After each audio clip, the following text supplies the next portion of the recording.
할렐루야. 반갑습니다. 이른 아침에 뵙게 되어서 너무 반갑고 감사합니다.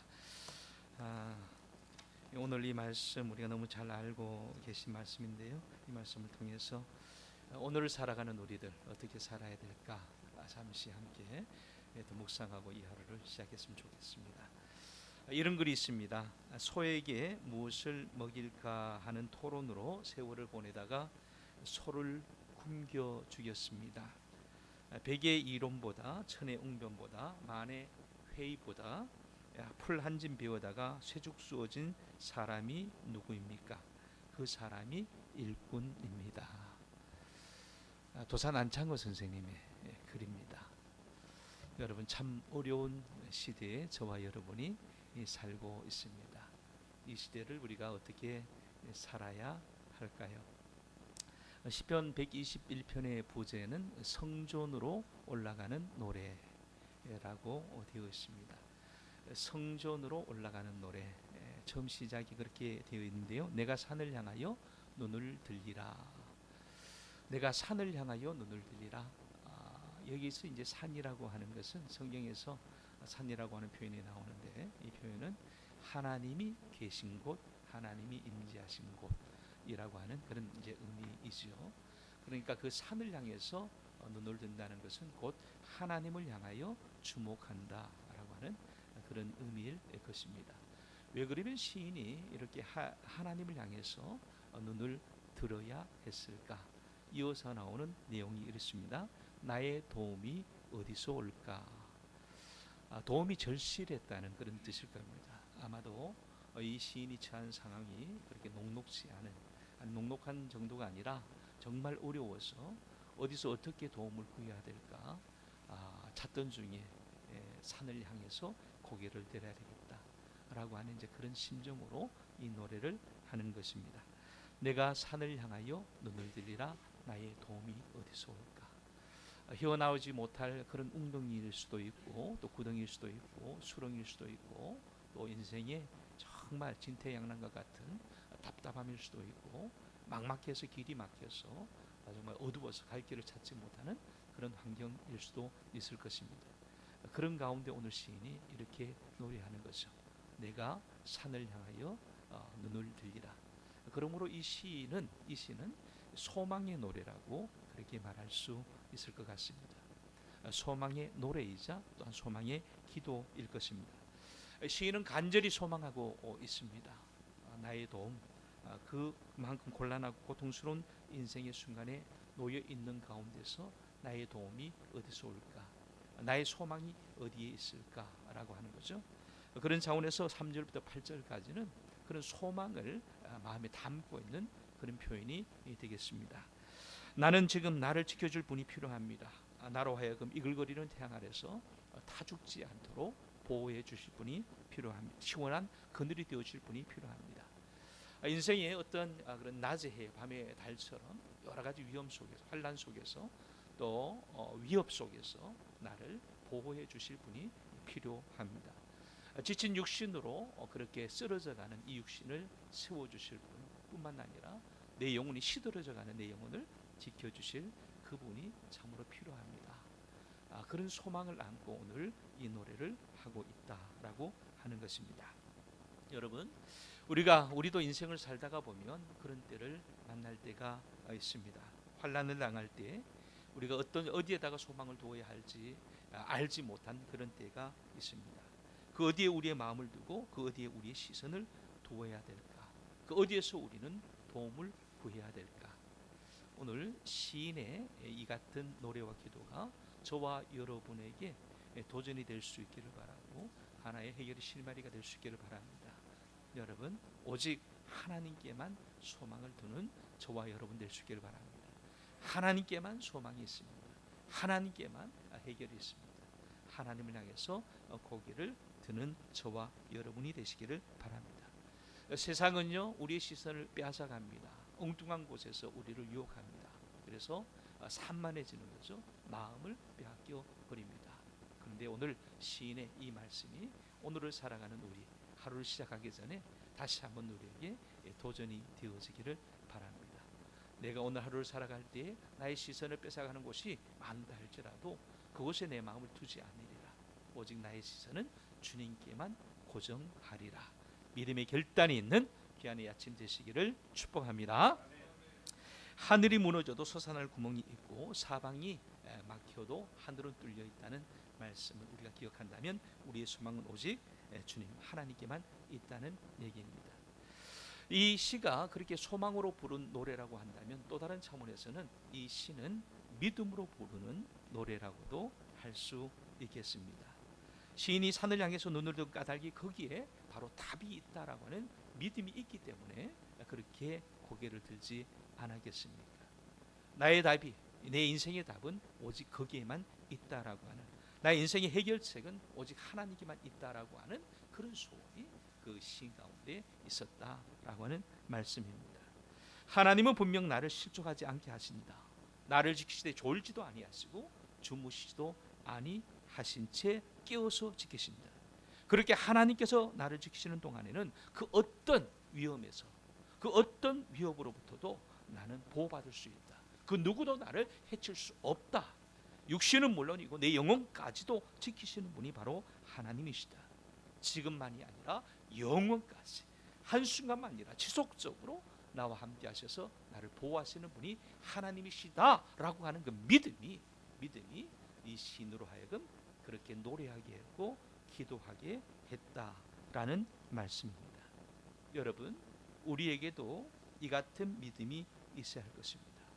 오직 여호와 하나님만 의지하고 믿는 그런 신자가 되어야 될 것입니다. 그렇게 믿고 구하는 성도가 되어야 할 것입니다. 믿음의 강구는 하나님의 역사의 통로가 되었습니다. 믿음으로 구하는 것은 하나님께서 분명 들어주시겠노라고 그렇게 약속하셨습니다. 저희 부친이 1930년생이십니다. 저희 부친이 지금 생존해 계신데 95세이십니다. 저는 경북 안동이라고 하는 곳에서 태어났습니다. 안동에서도 이제 떨어져 있는 풍산이라고 하는 곳인데요. 제가 이제 목회자의 길을 걷게 되었을 때 저희 부친께서 여러 번 저에게 당부하신 말씀이 있습니다. 다름이 아니라 기도해야 된다. 그렇게 말씀하지 않았죠. 기도해야 된대, 기도해야 된대 그러셨어요. 기도밖에 답이 없다는 그런 말씀이셨을 텐데, 옛날에는 심령 부흥회라고 해서 이제 정기적으로 부흥회를 하지 않았습니까? 대체로 아마 겨울에 그렇게 부흥회를 했던 것 같아요. 그래서 아주 추울 때 저도 그 어머니, 부모님 손잡고 그 부흥회에 참여했던 기억이 여전히 남아 있는데요. 그렇게 아주 추울 때 이제 계절적으로도 그렇지만 시설 자체도 정말 어려울 때가 아니었습니까? 난방 시설이 되어 있는 것도 아니고 미풍이 그대로 막 들어오는 데고 이제 난로도 없어가지고 톱밥 난로, 갈탄 난로 그렇게 이제 쓸 때인데, 그럴 때 이제 부모님 품에 안겨가지고 부흥에 참여했다가 설교가 길어지니까 안겨가지고 절기도 하고 그렇게 이제 자다가 보면 깨워가지고 돌아오기도 하고 그런 기억이 있는데, 그때 이제 부흥회를 하면 새벽에도 하고 보통 한 4시나 4시 반쯤 시작했죠. 그렇게 하면 또 오전에 또 성경 공부라고도 하고 또 오후에 할 때도 있고, 기도원에 가서 오후에도 했지만 저녁에 또 이제 모임을 하고, 아마도 그런 모임 자체를 이제 아침, 점심, 저녁으로 그렇게 하면서 여러 날 하다 보니까 농번기를 피해서 아마 그렇게 겨울이 하지 않았는가 그런 생각을 합니다. 그렇게 이제 새벽기도를 부흥회를 하게 되면 그때는 이제 그 교회 교인들만 온 것이 아니라 이웃에 있는 여러 교인들이 그렇게 함께 모여서요. 그렇게 이제 부흥회에 참여를 하고, 또 어느 교회에서 한다 그러면 거기에 가서 그렇게 또 참여하고 있던 그런 문화, 이제 영적인 품앗이 같은 이제 그런 문화가 있었습니다. 네, 이제 제 아버지가 이제 제 부친께서 그런 얘기를 해 주셨어요. 어느 이제 겨울에 부흥회를 그렇게 하는데 이제 새벽에 일찍 가서 이제 교인들 올 것을 준비를 하면서 난로를 피워야 되지 않겠습니까? 그래서 난로를 이제 먼저 피우려고 제일 먼저 이제 교회에 가보면 교회 저 어두컴컴한데 캄캄한 데서 마치 언 마당에 무 구덩이처럼 옛날 마당에다가 이제 무를 저장해 두지 않았습니까? 좀 이렇게 묵하게 됐는데 엄마당에 부친의 표현 그대로 하면 엄마당에 무구덩이처럼 이불 포대기를 꼭 뒤집어 쓰고 열심히 기도하는 분이 계셨다. 열심히 기도하는 분이 계셨다. 그도 그럴 것이 그 겨울에 얼마나 춥습니까? 그냥 뭐 안에 난로를 떼도 추운데 이제 저녁 집회가 밤 집회가 파고 나면 이제 톱밥 난로도 다 꺼져버리고 그렇게 되면 뭐 그 예배당 안에 있으나 밖에 있으나 별로 차이가 없는 한때와 같은 그런 이제 환경이 되어지는데 그 추위를 이기려면 뒤집어 쓰고 있어야 되지 않겠습니까? 근데 그분이 누구였는가 하면 풍산 옆에 풍북이라고 하는 곳이 있습니다. 풍산 옆에 풍북이라고 한 4km 정도 떨어져 있는 이웃 마을인데 뭐 지금 생각하면 멀지 않은 곳이지만 그런 엄동 설안에 북풍 한솔이 몰아칠 때 한밤중에 이제 오고 가는 캄캄한 그 시골길은 쉽지 않은 길이었으리라 그렇게 여겼습니다. 근데 이제 밤늦게 뭐 10시 넘어서 그렇게 집회가 끝나면 갔다가 다시 새벽에 4시가 되면 오셔야 되니까 이 힘드니까 아마도 교회에서 이제 밤을 지새고 집회에 계속해서 참여하셨나 봅니다. 그렇게 열심히 하시더라고요. 그렇게 열심히 하시더라고요. 그러면서 이 어른이 하신 말씀이 뭐냐 하면 그분이 그때 이제 그 풍북교회에 이제 목회자셨는데 그분이 서울 가서 큰 목회하시는 분이 되었다더라. 그분이 누구실까요? 김사마 목사님. 김사마 목사님하고 사모님하고 두 분이서 아마도 신혼이었는지 제가 오늘 아침에 뭐 예상치 못했던 식사를 같이 하게 됐는데 여쭤봤어요. 그때가 어느 시대입니까? 그러니까 1968년에서 70년까지 풍북에 계셨다 그러더라고요.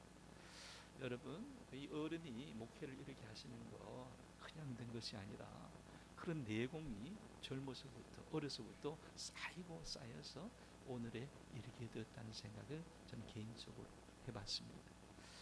우리 이순장 목사님, 제가 이제 목사님 안지도 벌써 한 45년 이상 되는 것 같아요. 제가 이제 중학교 시절에 우리 목사님은 이웃교회 이제 담임 목회를 하고 계셨는데 저희 교회 이제 목사님하고 친구 관계시고 그러다 보니까 학생연합 수련회도 하고 기집회도 하고 온갖 이제 이런 것 하면서 그때부터 이제 스승으로 그렇게 이제 가까이 비웠었는데 인연이 벌써 한 그 정도 된 것 같습니다. 이 목사님은 우리 자타가 여러분과 그렇게 공이 나듯이 대단한 우리 총회장 어르신 아닙니까?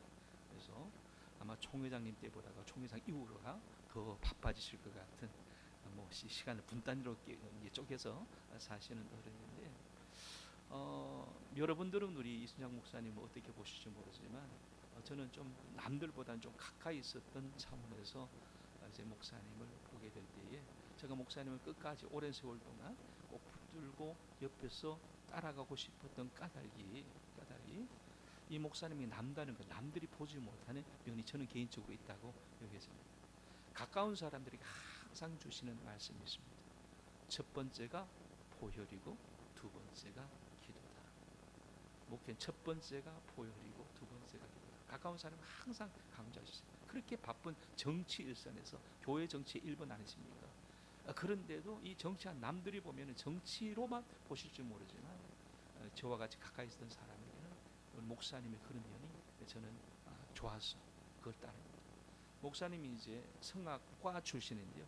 성악가는 출신인데 성악가는 되시는지 잘 모르겠지만 목사님 참 성향이 좋으시지 않습니까? 그래서 우리 가곡이나 오페라 잘하시고 또 잘하시는 것이 트로트도 아주 잘하십니다. 아직 실력을 안 보이시는지 모르겠는데 잘하십니다. 그런데 목사님의 찬양하실 때 모습을 보면 제가 제일 부럽습니다. 찬양하는데 아주 진심이 담겨 있는 그야말로 진심이 담겨 있는 충심이 담겨 있는 그 모습을 보면서 저는 감동이고 젊어서부터 목사님을 계속해서 따를 수 있었던 까닭이 바로 거기에 있습니다. 여러분 이 시대가 참으로 어려운 시대 아닙니까? 이 시대를 과연 우리가 어떻게 살아가야 될까요? 살아나가야 할까요? 기도밖에 할 게 없다. 기도밖에 할 게 없다. 이것은 맞는 말 같지만 저는 옳지 않은 표현이라고 생각되었습니다. 기도밖에 할 게 없는 것이 아니라 기도만이 답이다. 기도만이 답이다. 여러분, 시대를 한탄한들 무엇이 달라지겠습니까? 사람을 탓한들 무엇이 달라지겠습니까? 오늘 내가 할 일을 묵묵히 하는 것에서부터 우리 인생의 답을 찾고 이 시대의 답을 찾아야 되지 않겠는가? 그것은 바로 기도의 답이 있다. 하나님께 답이 있다. 이 시 채널은 기도하는 목사님을 통해서 세워진 터전입니다. 기도함으로 매일 아침마다 이렇게 체풀을 하시는 그런 회사는 제가 보지 못한 것 같아요. 매일 아침마다. 여러분, 이것이 일상이 되고 일과가 되어질 때에 이것이 나의 영적인 루틴이 되어져서 이 힘이 우리를 여기까지 끌어왔다는 믿음 가운데 온전히 설 수 있기를 바랍니다. 그리고 이 힘 없이는 살 수 없다라고는 믿음 가운데 이 체풀을 간절히 붙드는 그러한 우리 모든 회사가 되고 임직원이 되셔서 이 채널을 통해서 하나님께서 원하시는 뜻을 잘 이루어갈 수 있기를 주의 이름으로 간절히 축원합니다. 오늘도 복되시길 바랍니다.